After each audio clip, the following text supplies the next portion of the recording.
Alright, in this video we're going to go over the 6 trigonometric functions and then how do we use those functions or ratios to solve them.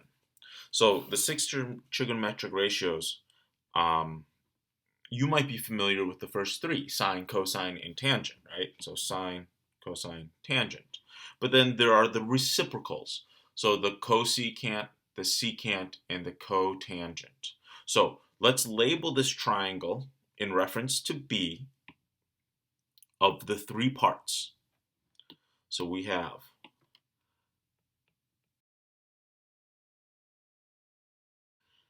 leg opposite B, we have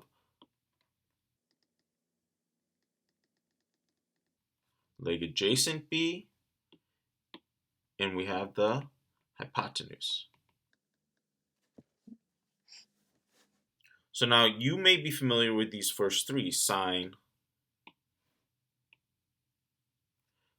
cosine, and tangent. Sine being leg opposite B over the hypotenuse.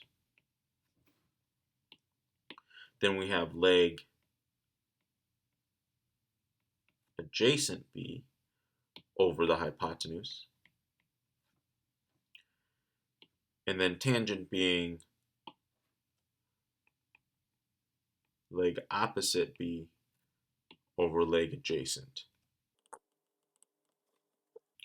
Now, as I said before, cosecant, secant, and cotangent are the reciprocals. So cosecant is the reciprocal of sine. So remember, a reciprocal is a type of opposite. It just takes the fraction and reverses or switches the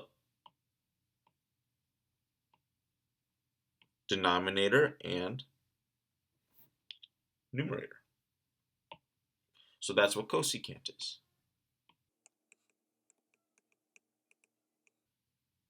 Secant, again, is just the reciprocal of cosine, and cotangent is the reciprocal of tangent.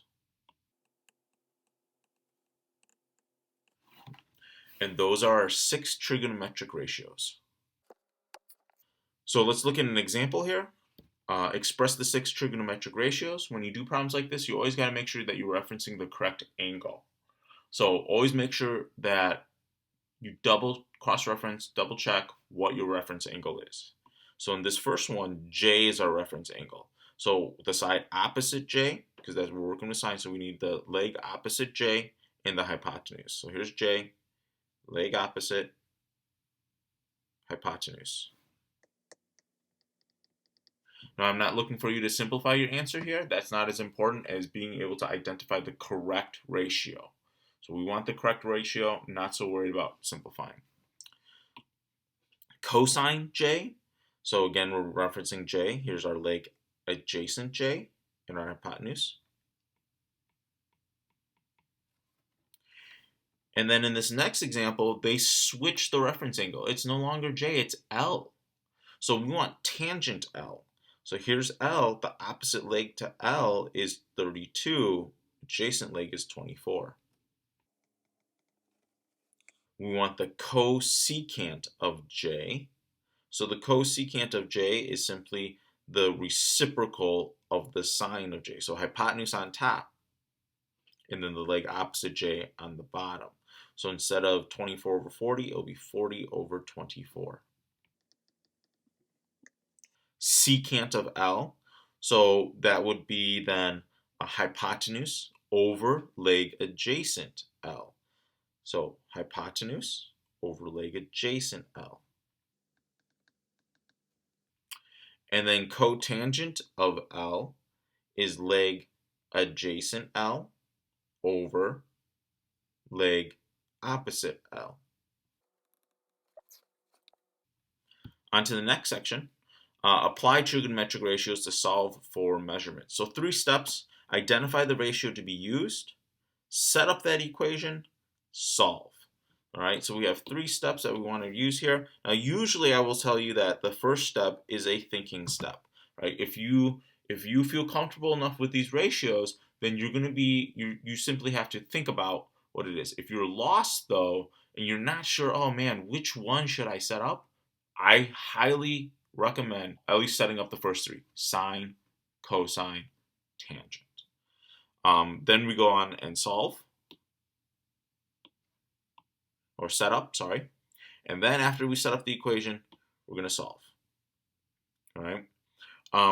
Couple other tips. Make sure that you know how your calculator works here. Most of these are all going to be calculator. You're going to have to use at some point a calculator to do the computation. So be aware. And most of the time, you're going to have to round your answers. And be aware about how to use the arc trigonometric functions. So what do I mean by that? Arc trigonometric functions. That's your sine inverse, cosine inverse, tangent inverse on your calculator. Most calculators write out the arc functions like this. So just be aware that you're going to use those whenever you need to solve for an angle measure. So let's take a look at this first one. We need to figure out the length WX. So that's a side length. If it helps, label. So here's our hypotenuse. And we're going to use Z as our reference angle. So then this is leg opposite Z. So once I've got these labeled, now I have to set up the equation. So if it helps, remember that we're thinking about sine. And then we do our substitution. Remember that when you're solving ratios, essentially what we're doing here is we're going to cross multiply. So really you're thinking about this is over 1, and we're going to cross multiply here. So Wx times 1 is Wx. Cross multiply the sine of 57 with 18. You may need your calculator. So Wx is about 15.0961. All right. Okay, in this next example, we're going to solve for angle T. So angle T is going to be our reference angle. We got to label our parts here. So it looks like we know the hypotenuse, and we know the leg adjacent. So that leads me to believe that cosine is going to be our setup. So do our substitution to set up our equation.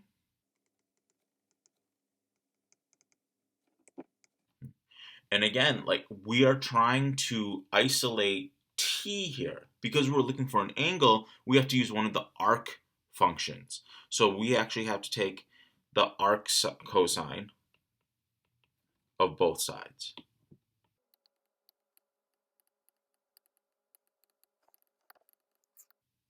What that does is now t is by itself, and we have arc cosine of 32 over 101. Take out my calculator. Arc cosine 32 divided by 101 gets us a t angle value of about 71.5286.